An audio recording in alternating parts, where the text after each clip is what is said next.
Qal. Kita sampai hari ini pada pembukaan kitab. Kitab ini berjudul Sabilul Abid, jalannya seorang hamba, atau bagaimana seorang hamba merintis perjalanannya, meniti perjalanannya menuju kepada keridhaannya Allah Subhanahu wa taala. Ini sarah dari kitab Jauhar At-Tauhid yang ditulis oleh Syekh Ibrahim Al-Qani. Yang membuat sarah adalah Imam Syekh Kiai Saleh bin Umar Darat dari Semarang. Judulnya Sabilul Abid. Kitab ini sudah diterjemah dalam bahasa Jawa. Dari kitabnya Kiai Saleh ditulis dalam bahasa Jawa. Ini kita mengambil keberkahan dari kitab-kitab atau ulama-ulama Jawa yang mereka semuanya adalah orang-orang yang berdasarkan ajaran Ahlus Sunnah wal Jamaah. Jadi jangan dikira Ahlus Sunnah itu ajaran baru di tanah Jawa, bukan, tapi sudah sejak zaman dahulu, sejak zaman pertama Islam berkembang di Indonesia, itu semua para ulamanya berdasarkan ajaran Ahlus Sunnah wal Jamaah. Siapa Ahlus Sunnah wal Jamaah? Kata Imam Az-Zabidi yang mensarai kitab Ihya Ulumuddin, dikatakan yang namanya Ahlus Sunnah wal Jamaah adalah mereka yang mengikuti di dalam keimanannya pemahaman Imam Abu Hasan Al-Asy'ari dan Imam Abu Mansur Al-Maturidi.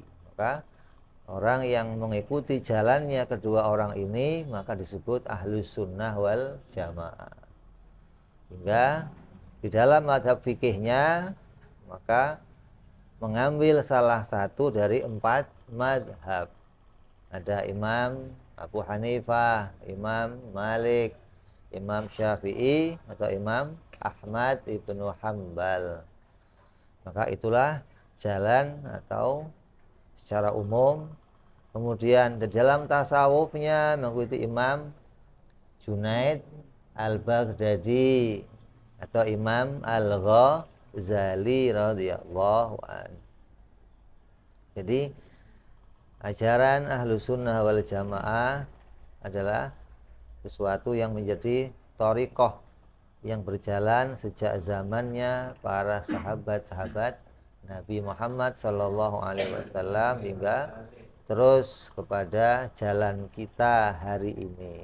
Maka kitab ini diantara kitab-kitab yang ditulis oleh ulama-ulama kita yang menunjukkan bahwa jangan sampai kita keluar dari jalannya pendahulu para ulama, terus mengikuti ulama-ulama baru yang mengajak kita kembali pada Al-Quran dan hadis dengan meninggalkan kitab-kitab kuning, meninggalkan kitab-kitab para ulama tanpa mengambil pemahaman dari mereka.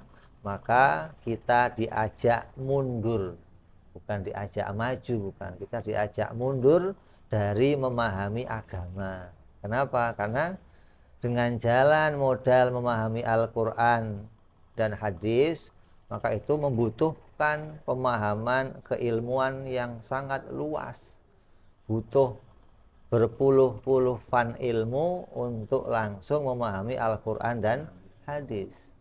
Sedang kita sudah dimudahkan oleh para ulama yang mana mereka yang telah memiliki keilmuan untuk memahami itu membuat penafsiran-penafsiran, membuat mata pelajaran hingga kita bisa mudah mengikuti untuk memahami agama dari mata pelajaran yang telah mereka buat, telah mereka siapkan. Jadi nggak perlu kita langsung menggali dari Al-Quran dan hadis dengan kemampuan yang terbatas seperti kita. Maka tidak ada jalan lain kecuali kita memahami agama dari jalannya para ulama. dari kitab-kitabnya mereka, dari apa yang dirumuskan mereka, hingga pemahaman mereka sampai pada memahami Al-Quran dan hadis secara sempurna, secara menyeluruh, sebagaimana yang diajarkan Nabi Muhammad Sallallahu Alaihi Wasallam.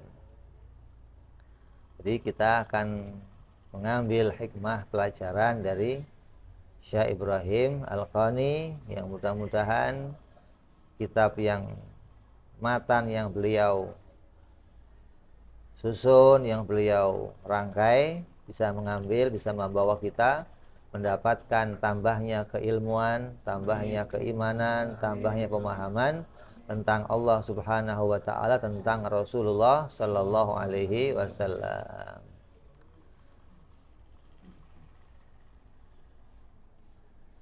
Kitab ini dibuka oleh musannif dan ditulis kitab ini dalam bentuk nazom, yang jumlahnya sekitar ada 170 nazom, atau ada 170 bait. Tiap-tiap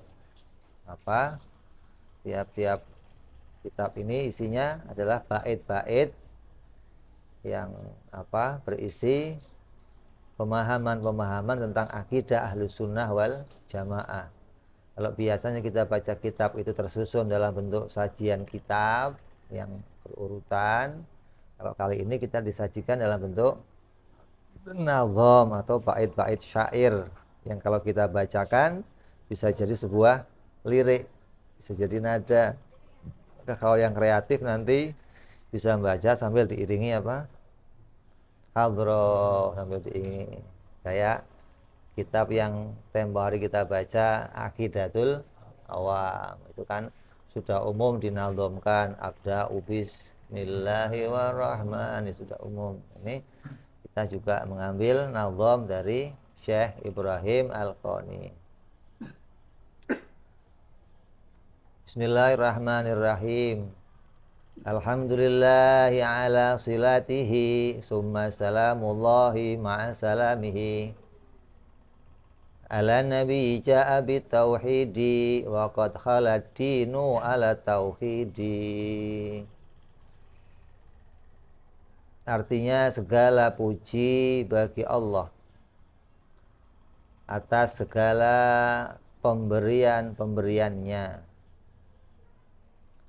Sholawat dan salam senantiasa tercurahkan kepada Nabi Muhammad yang datang membawa tauhid, padahal sungguh di waktu itu agama sunyi dari tauhid. Pada bait ini dimulai dengan membaca bismillah dan mengucapkan alhamdulillah. Beliau musannif memuji kepada Allah Subhanahu wa taala atas segala kenikmatan yang diberikan oleh Allah Subhanahu wa taala kepada dirinya. Artinya, kita wajib bersyukur kepada Allah atas segala macam kenikmatan. Kenikmatan yang diberikan oleh Allah, apabila akan kita hitung, maka tidak akan bisa terhitung. Apabila kita mau menghitung kenikmatan yang Allah berikan, maka tidak akan bisa terhitung. Maju sedikit. Sebagaimana Al-Quran mengatakan, wa in ta'udu ni'matallahi la tuhsuha. Apabila kamu mau menghitung-hitung, mau membilang-bilang ada berapa jumlah kenikmatan Allah, maka tidak akan bisa terhitung. Maka kalau mau kita ringkas, mau kita kelompokkan, maka kenikmatan itu sebagaimana kita ngomong kemarin, ada nikmatul ijad wa nikmatul imdad. Nikmat diciptakan, yang mana ini dibagikan oleh Allah kepada semua hamba-hambanya. Dan ada pula kenikmatul imdad, nikmat yang dikhususkan lagi oleh Allah. Apa? Ada lagi nikmat batinah dan nikmat zahiron. Ditambahkan, dilanjutkan oleh Allah, diberikan oleh Allah kenikmatan zahir, terus dikasih. Ada yang dikasih dua, kenikmatan zahir dan kenikmatan batin. Nikmat batin seperti apa? Diberikan di hatinya keimanan oleh Allah Subhanahu wa taala.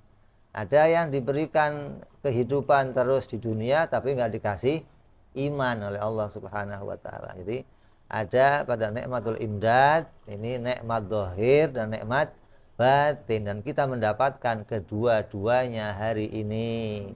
Mendapatkan nikmat zahir berupa sehat walafiat, mudah-mudahan semuanya terus diberikan kesehatan oleh Allah, bisa terus mengkaji kajian-kajian kita, dan semua keluarga kita dibebaskan dari virus corona insya Allah.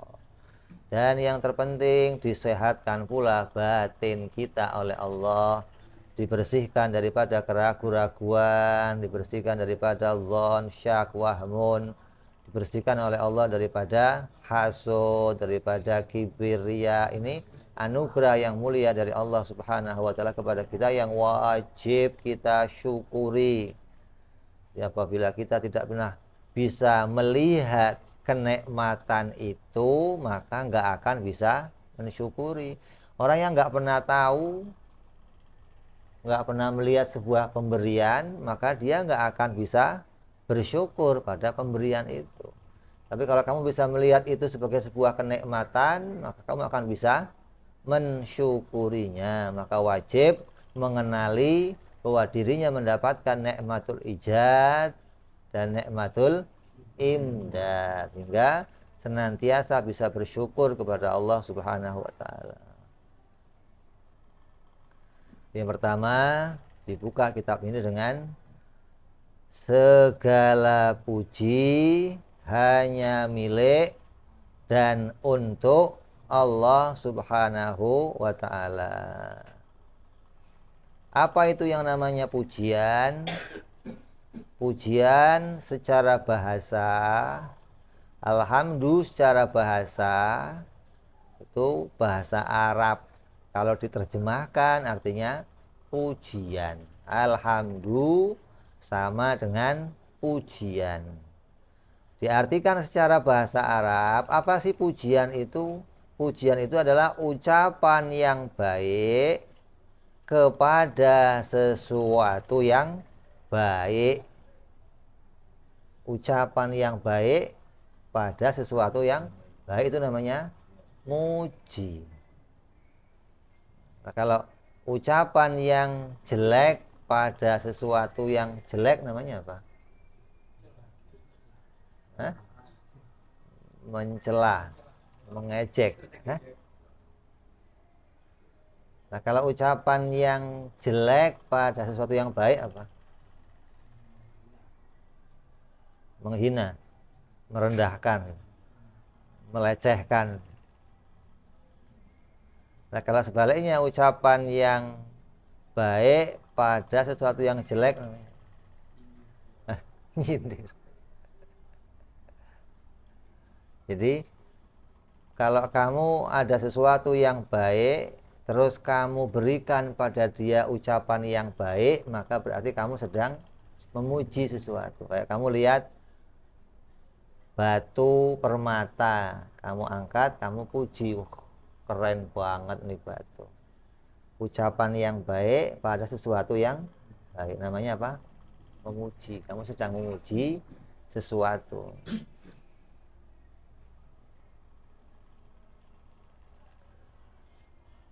Baik itu dengan tujuan untuk memuliakan, tujuannya muji itu untuk memuliakan, maka asalnya memuji itu bisa karena mendapatkan kenikmatan atau tidak mendapatkan kenikmatan. Jadi muji itu asalnya mau mau mengangkat loh, mau apa? Menjunjung, mau memuliakan. Wah, ini orang hebat, ini orang baik, ini orang soleh, ini orang dermawan. Ini tujuannya pujian itu mau mengangkat derajat sesuatu yang dipuji.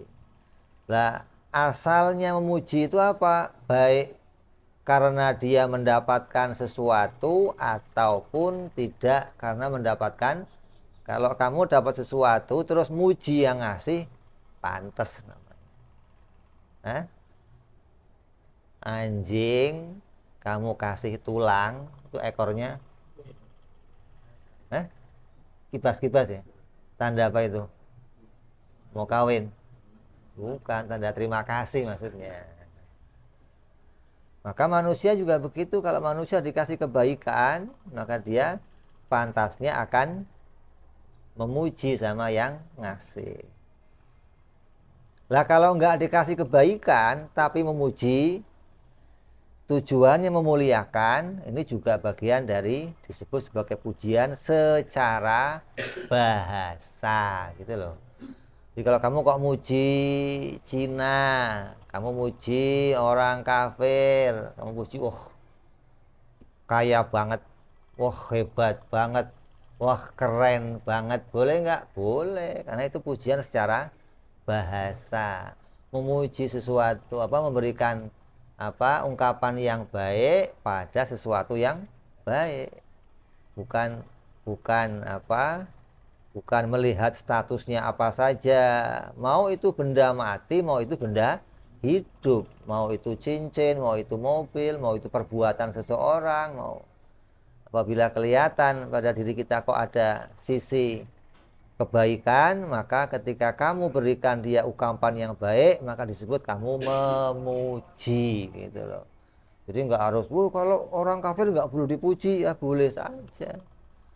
Tapi itu hanya pujian secara bahasa. Misal jika engkau dimuliakan oleh si Zaid, kemudian engkau berkata sama si Zaid, Zaid itu orang yang mulia. Kamu dihormati sama si Zaid, dijamu sama si Zaid. Terus kamu keluar kata-kata Zaid itu orang yang mulia. Ini namanya apa? Pujian. Dalam contoh ini engkau adalah yang pertama disebut namanya hamid. Jadi untuk terjadi sebuah pujian itu harus ada 5 rukun. Untuk terjadi sebuah pujian harus ada 5 rukun. Yang pertama namanya hamid. Bukan nama orang, bukan. Tahu ini hamid tuh. Hamid itu maksudnya ada orang yang memuji. Yang kedua namanya mahmud, orang yang dipuji. Ada hamid, ada mahmud. Terus ada lagi mahmud alaih. Kenapa dia memuji? Ada mahmud bih. Apa yang menjadi sebabnya dia memuji? Terus baru namanya hamdun yang kelima. Lafat atau kalimat pujiannya. Jadi ada hamid, ada mahmud, ada mahmud alaih, ada mahmud bihi. Ya.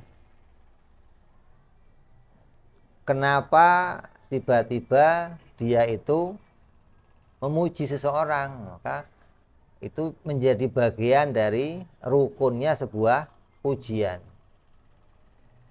Maka dicontohkan di sini ada hamid, yang muji siapa? Umpamanya si Zaid.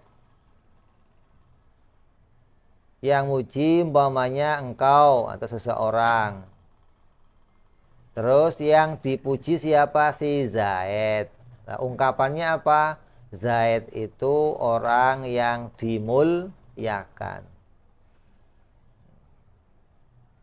Ini bentuk lafadz pujian yang disertai apa?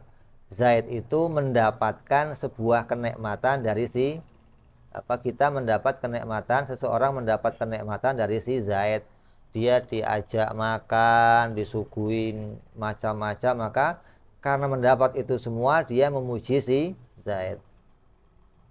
Adapun pujian yang bukan karena kenikmatan, seperti engkau melihat si Zaid, tapi Zaid itu kamu lihat sebagai orang yang ahli ibadah. Tiap hari ke masjid, mondar-mandir, dia taat, dia pergi ngerjain aktivitas yang baik-baik. Maka kemudian kamu muji si Zaid. Zaid itu anak yang soleh. Zaid itu orang yang soleh. Maka itu bagian dari pujian, walaupun kamu tidak mendapatkan satu kenikmatan. Maka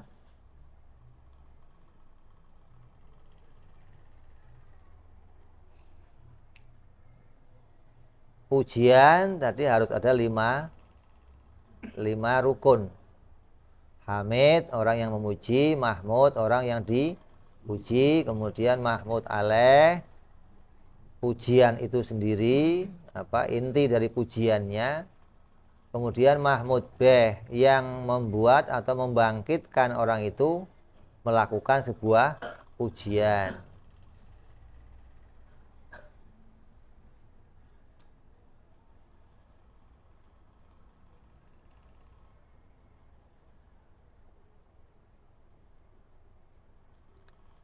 Terus contoh satu-satunya seperti tadi, Zaid adalah, kamu memuji si Zaid, maka kamu adalah orang yang memuji Zaid yang dipuji. Sebabnya kamu muji kenapa? Karena dimuliakan oleh si Zaid, dihormati oleh si Zaid. Maka kemudian yang kamu puji apanya? Yang kamu puji ilmunya, yang kamu puji gantengnya, yang kamu puji apa, kedermawanannya. Ini ada yang dipuji dan ada sebab memujinya. Kalau nggak ada lima ini gimana? Kurang salah satu, nggak terjadi pujian. Ada sebuah pujian umpamanya, tapi nggak ada yang muji, bisa? Yang muji nggak ada, bisa nggak? Ada pujian, tapi yang dipuji nggak ada. Kamu muji-muji, tanya, kamu muji siapa? Nggak bisa siapa? Bisa? Ya nggak terjadi sebuah pujian.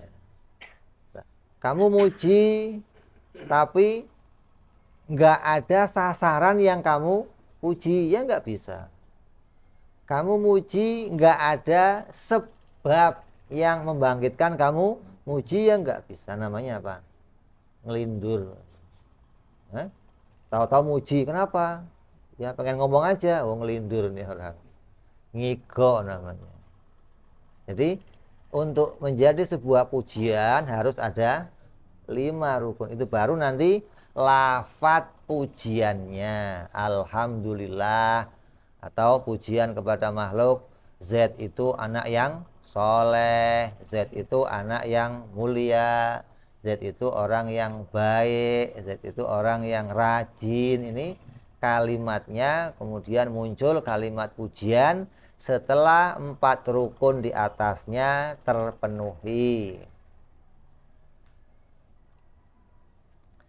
Nah terus macamnya pujian ada 4. Yang pertama, puji qadim ala qadim, yaitu pujian Allah kepada dirinya sendiri. Allah memuji kepada dirinya sendiri. Wong kamu aja suka muji diri kamu. Pernah nggak? Nggak pernah. Kan kepedean kamu kadang. Kalau kaca. Apalagi yang udah sepuh-sepuh bisa semir gitu. Singet. Mas, tambah. Allah juga Allah juga memuji pada dirinya sendiri. Nah, pujian Allah pada dirinya sendiri ini ya kodim, nggak ada permulaannya. Kapan Allah muji dirinya? Ya nggak ada permulaannya. Allah kalamnya kodim, Allah ilmunya kodim, maka Allah memuji dirinya ya kodim, maka disebut puji kodim li kodim. Seperti apa? Alhamdulillahi rabbil alamin. Ini pujian Allah pada dirinya sendiri. Apabila ini kalam ini jadi kalamnya Allah. Kalau kamu yang ngomong jadinya kamu yang muji kepada Allah. Kalau Allah yang ngomong, maka jadinya Allah memuji pada dirinya sendiri. Nah, pujian Allah pada dirinya sendiri itu pujian yang sempurna. Kita kalau doakan Subhanaka la nuhsi thana'an anta kama asnaita ala nafsik. Tidak ada zat yang bisa memuji engkau ya Allah sebagaimana engkau memuji dirimu sendiri. Karena Allah muji dirinya sempurna, segalanya dipuji. Kalau kita muji dirinya Allah, kita muji Allah hanya pada bagian satu kenikmatan kita puji. Yang ribuan kenikmatan nggak kita lihat, satu kita puji. Jadi kalau kita pengen sempurna memuji Allah ya nggak bisa. Kenapa? Karena Allah itu yang layak untuk dipuji nggak terbatas. Sementara kemampuan mujinya kita terbatas. Sehingga kita hanya bisa memuji Allah sebagaimana kemampuan kita. Jadi kalau kita pas doa, ya Allah, alhamdulillah rabbil alamin, segala puji bagimu ya Allah. Terus ngomong, nggak ada yang bisa muji sempurna sebagaimana engkau memuji diri engkau sendiri ya Allah. Ini perkataannya orang-orang mukmin melihat hanya Allah lah yang sempurna memuji dirinya sendiri. Yang kedua, puji qadim lil hadis. Pujinya Allah kepada para hambanya.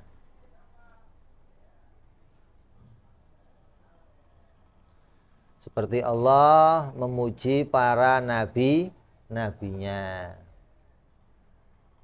Allah memuji para nabi. Innaka la'ala khuluqin azim. Sungguh wahai Nabi Muhammad sallallahu alaihi wasallam, engkau adalah orang yang mempunyai akhlak yang paling mulia. Ini Allah memuji nabi. Yang lainnya lagi, ni'mal abdu innahu awwab. Sungguh engkau, ini Allah memuji Nabi Ayub, engkau adalah sebaik-baiknya hamba, sungguhnya dia amatlah taat kepada Allah subhanahu wa ta'ala. Allah memuji Nabi Ayub. Begitupun Allah memuji Nabi Ibrahim, Nabi Sulaiman, sampai Allah memuji kepada wali-walinya Allah. Seperti Allah, inna ala awliya Allah la haufun alaihim wa la hum yahzanun. Ini bagian dari puji-pujian Allah kepada hamba-hambanya yang soleh.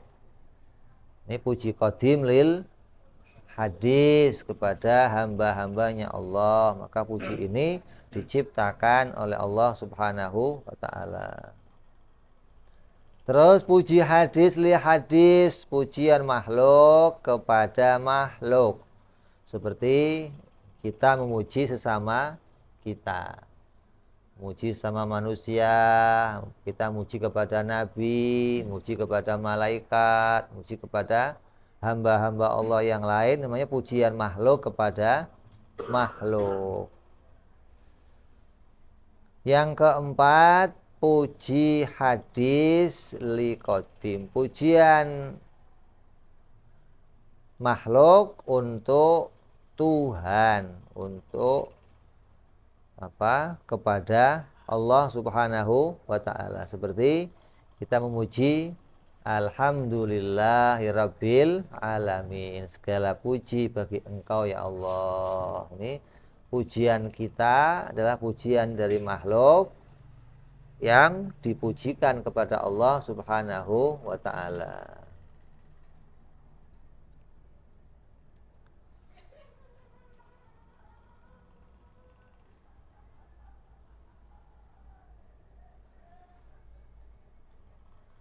Maka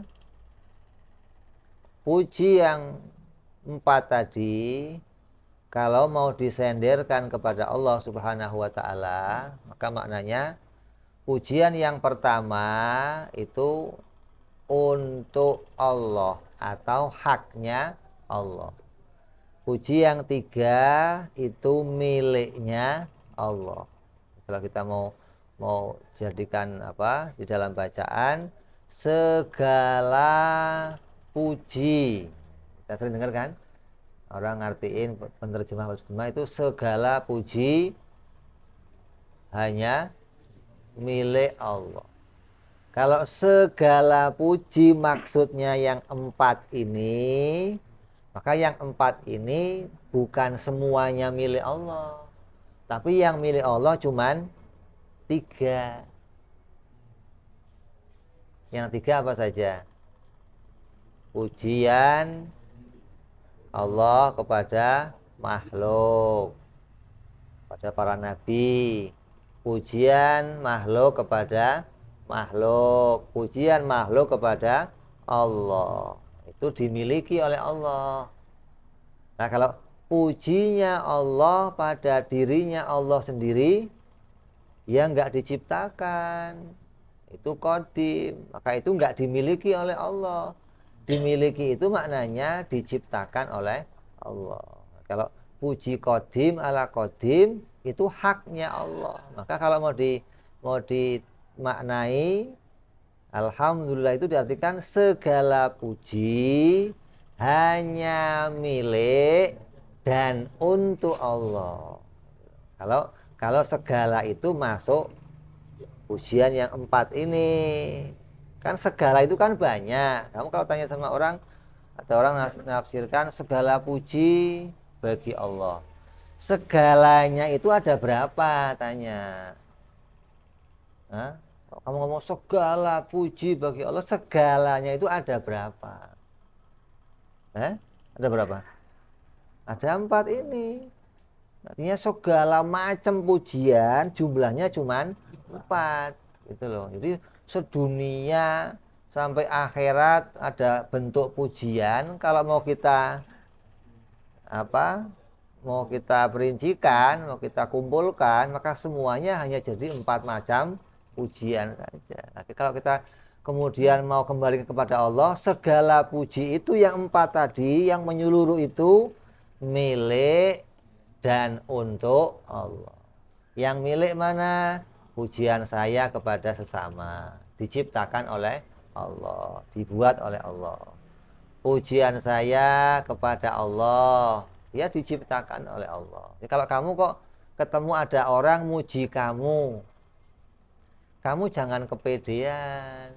Itu bukan kamu itu punya keistimewaan dipuji orang, enggak, karena Allah bikin kamu dipuji. Maka itu kenikmatan dari Allah. Nikmat apa? Nikmat ditutupinya aib kita oleh Allah. Kalau kamu dibuka aibnya, boro-boro orang mau dongeng sama kamu, mau muji kamu, lihat kita sumpek orang. Kalau aib kita dibuka oleh Allah, orang nggak akan mau muji kita. Kalau ada orang kok masih mau muji kita, maka itu adalah diciptakan oleh Allah. Kita harus sadari, bukan saya yang patut terpuji. Ada orang muji orang lain, ada orang muji sana. Ini Allah yang menjadikan pujian-pujian ini. Ada seseorang dalam satu hari sebentar dipuji, sebentar dijatuhkan, sebentar lagi dipuji lagi, bentar lagi dijatuhkan. Itu udah biasa. Jadi kamu jangan apa namanya baper. Hah? Ya, ada baper ya? Apa baper?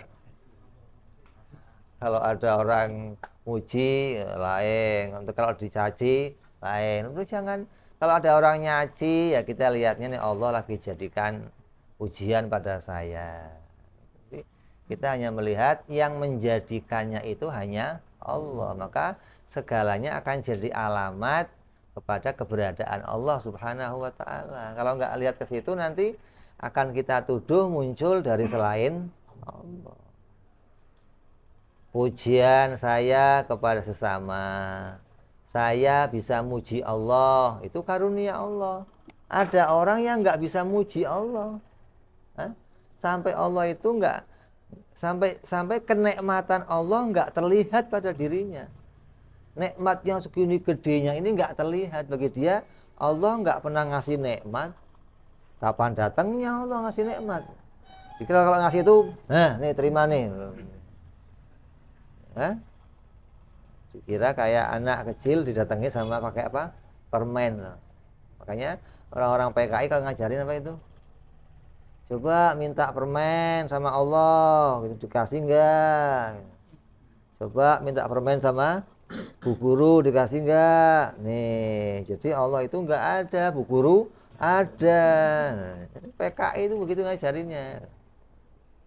Nanti mau mengajarkan bahwa kenikmatan Allah itu nggak ada gitu loh. Kalau kamu mendapat sesuatu ya karena usaha kamu atau pemberian orang lain, bukan Allah yang mendatangkannya.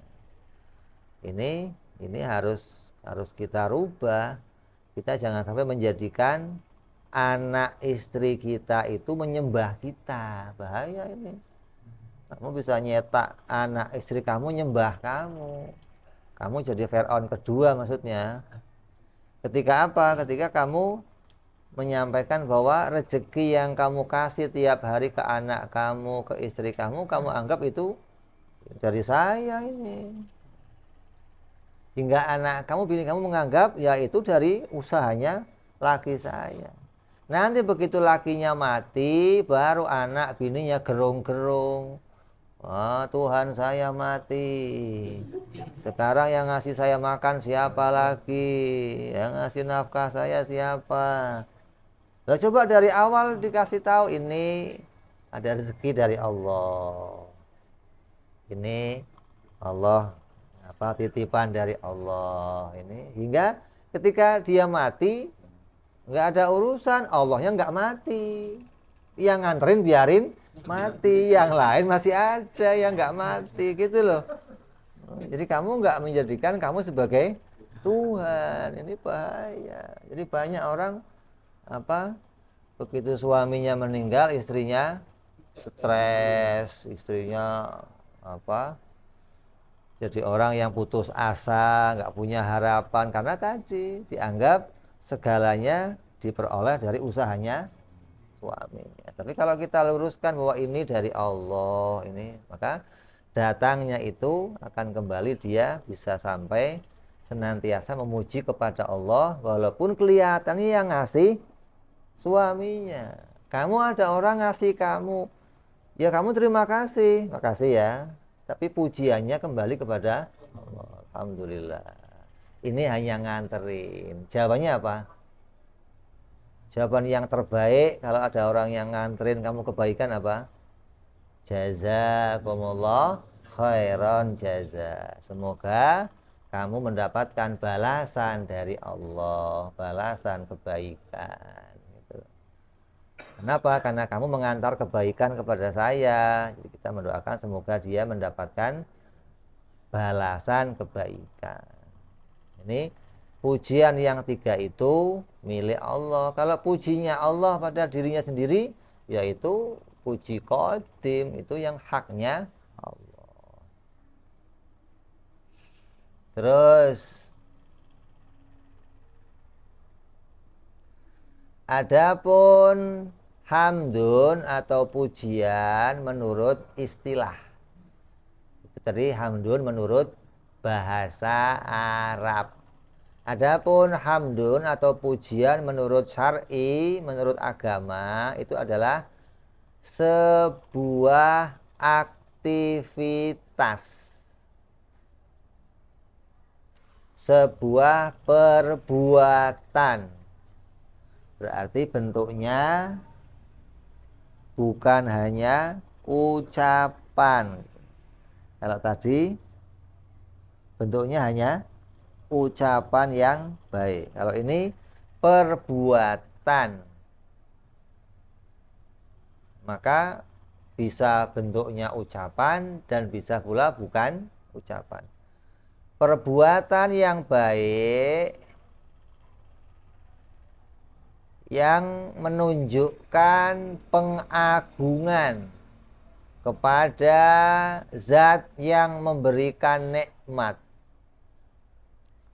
Jadi sebuah aktivitas perbuatan yang sengaja kamu tampilkan, yang tujuannya mau mengagungkan, memuliakan yang memberikan kenikmatan.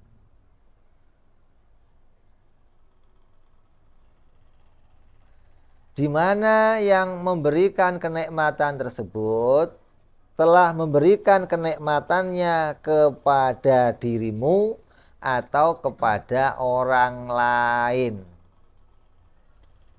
Kamu dapat kenikmatan sehat, ngucapin alhamdulillah.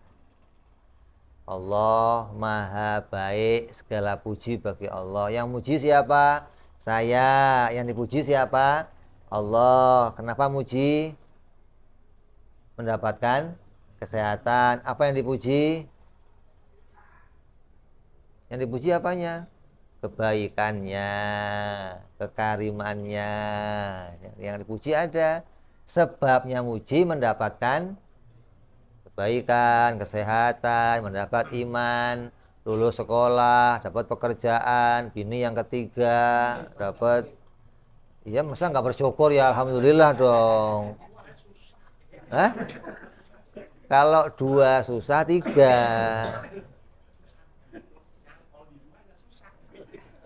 Makanya kalau dua,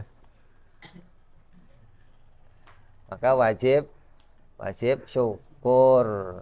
Nah, jadi ada yang muji, ada sebabnya muji, ada yang dipuji apanya gitu loh. Nanti muji kekuasaannya, nanti melihat kucing ada belalainya, namanya subhanallah, maha kuasa Allah. Yang kamu puji apanya? Kekuasaannya, kemampuannya menjadikan sesuatu ya. Kalau kata ulama, kalau kamu sudah mengatakan subhanallah, mestinya jangan lagi bingung. Kalau belum subhanallah, bingung. Kalau subhanallah, pasti bisa gitu. Masa begitu aja nggak bisa? Tuhan kok nggak bisa? Kalau sedang subhanallah, maha suci Allah, dari nggak bisa bikin begini, nggak bingung lagi gitu loh. Artinya sebelum subhanallah, bisa ya, gitu. Subhanallah, ya mesti bisa nih mah bikin begini aja, masa nggak bisa gitu loh. Jadi jangan ada orang subhanallah, tapi masih bingung, kok bisa ya? Oh subhanallah kok bisa? Oh, subhanallah pasti bisa gitu. Subhanallah kok bisa? Ini kadang nggak kenal sifat kudratnya Allah. Jadi ada yang dipujinya itu ada yang jadi sebab kita memuji. Jadi pujian menurut syariat itu harus perbuatan yang sengaja kamu tampilkan. Baik itu bentuknya tiga, bisa hanya dalam hati, bisa dalam ucapan, bisa dalam perbuatan.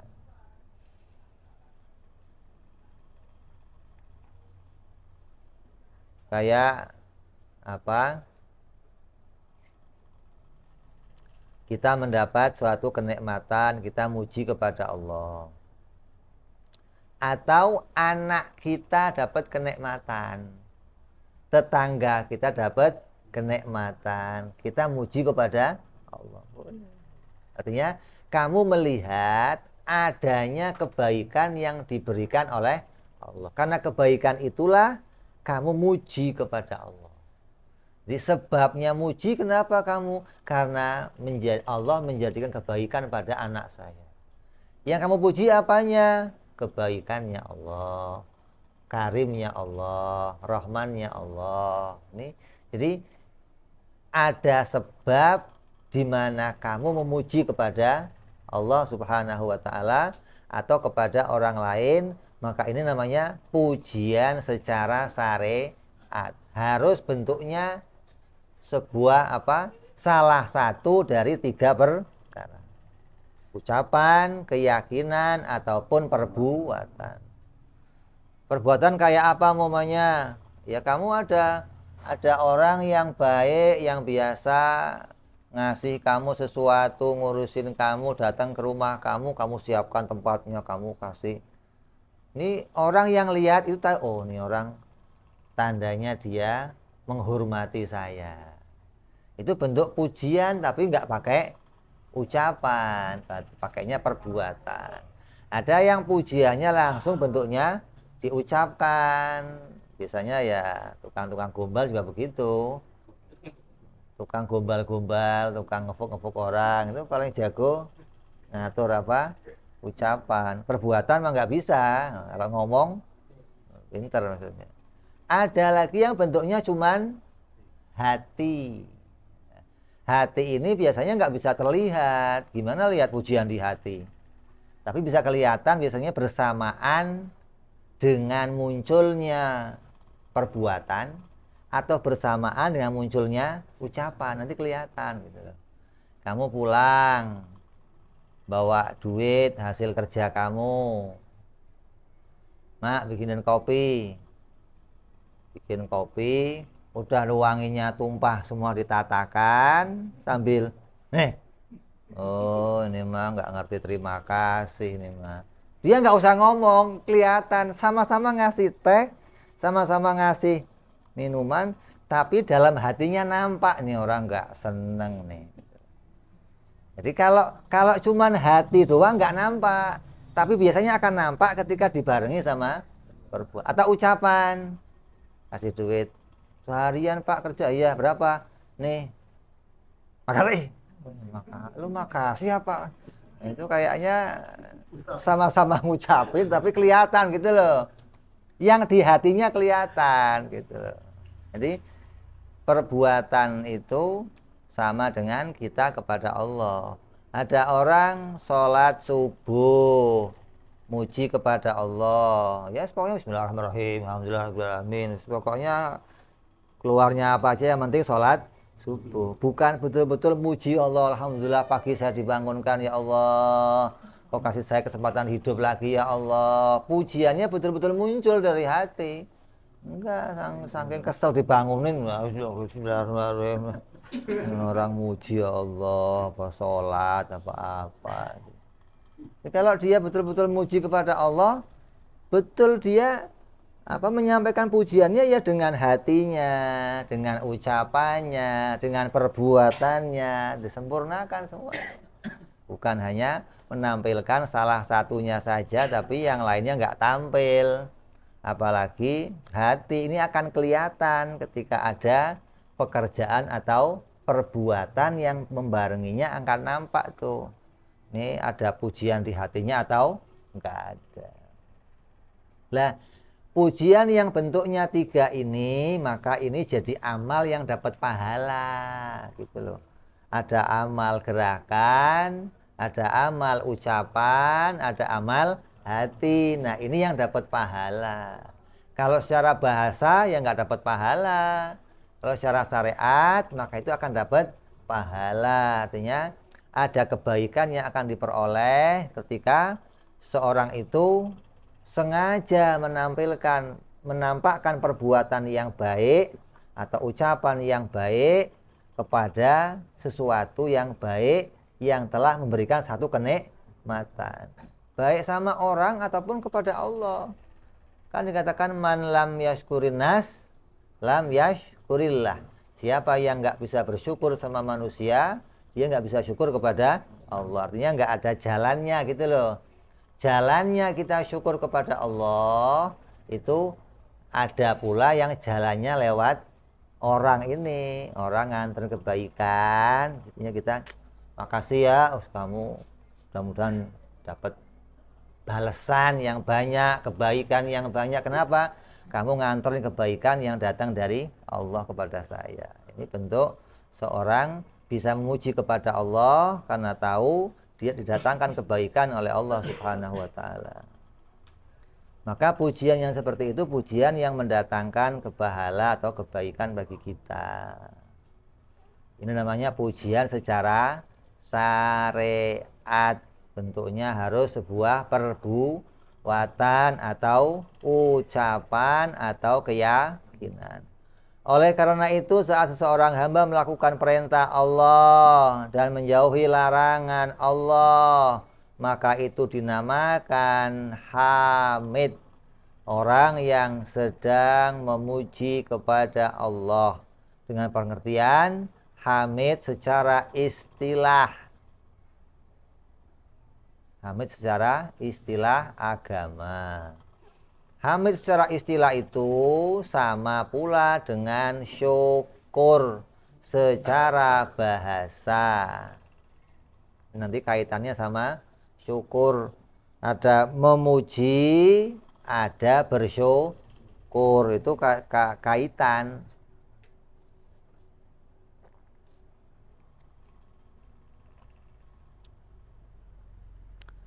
Biasanya kalau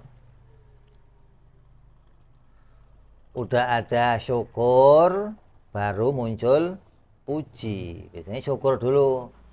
Makasih bro. Ya, biasanya apa? Syukur dulu yang muncul baru muncul pujian. Oh, lu baik banget sih. Makasih nih, lu baik banget sih. Ini kaitannya biasanya syukur itu sama puji lah. Pujian sama syukur pengertiannya sama, hanya beda lafadznya saja. Yang satu syukur, yang satu hamid. Isinya sama, ucapan yang baik pada sesuatu yang baik.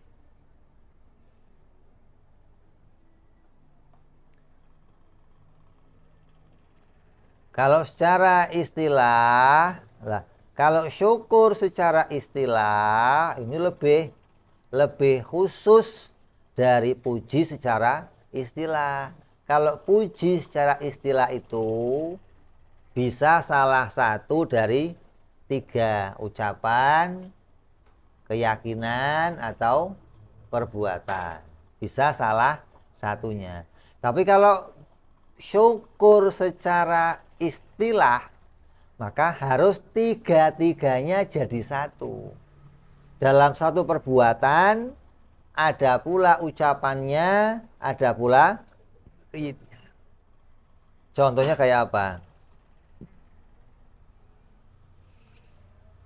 Syukur secara istilah adalah pengungkapan semua anggota tubuh untuk tujuan penciptaan manusia, untuk tujuan beribadah kepada Allah Subhanahu wa taala, mengerjakan perintah Allah, menjauhi larangan Allah, dan tujuannya untuk apa? Mengembalikan.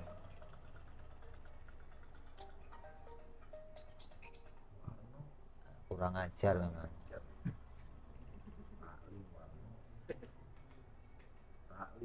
Apa? Tujuannya apa? Mengembalikan. Mengembalikan apa?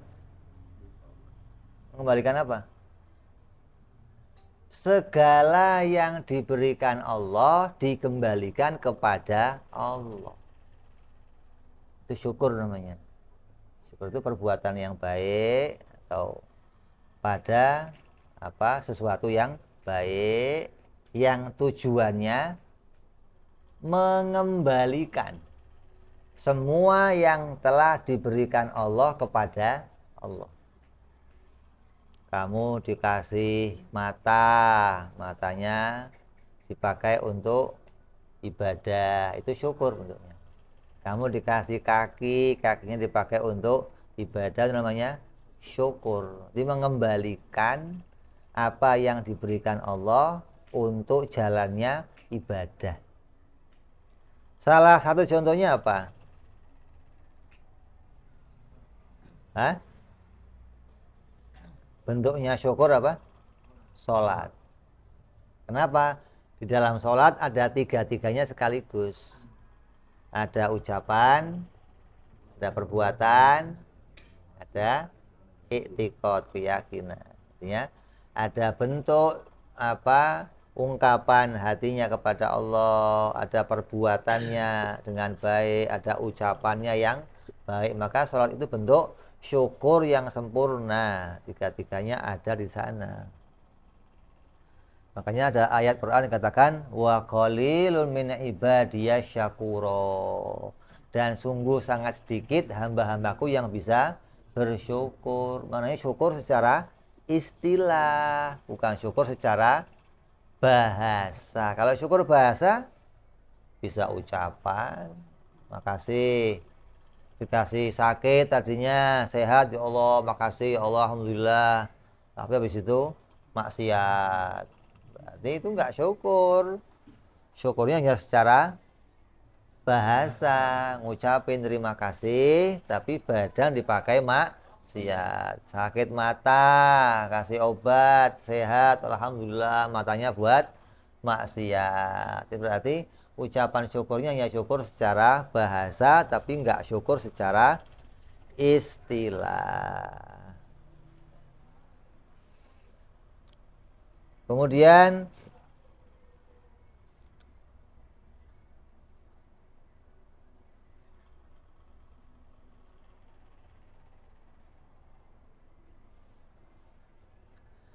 pada hakikatnya pujian dan syukur itu adalah miliknya Allah Subhanahu wa ta'ala. Kita itu hanya apa? Kastok, hanya cantelan, tempat dicantelin, mau dikasih syukur nih, mau dikasih hamid nih, ada yang nggak dikasih, ada yang syukur nggak dikasih, muji nggak dikasih. Ini hakikatnya yang menampakkan itu semua pada diri kita atau pada orang lain adalah Allah. Jadi kalau ada orang kok muji kita, kita muji orang, itu hakikatnya Allah yang sedang menjadikan pujian-pujian tersebut kepada seseorang. Ini maknanya pujian dan syukur. Kemudian makna yang berikutnya, salamullah, adalah pengagungan dan penghormatan kepada Nabi Muhammad sallallahu alaihi wasallam. Ini makna yang kedua dari bait yang pertama adalah memuji kepada Allah, terus bersolawat kepada Nabi Muhammad sallallahu alaihi wasallam. Maka pembahasan sholawat kita akan lanjutkan yang akan datang insya Allah. Wallahu a'lam bishawab. Wa ila hadratin Nabi. Al-Fatihah.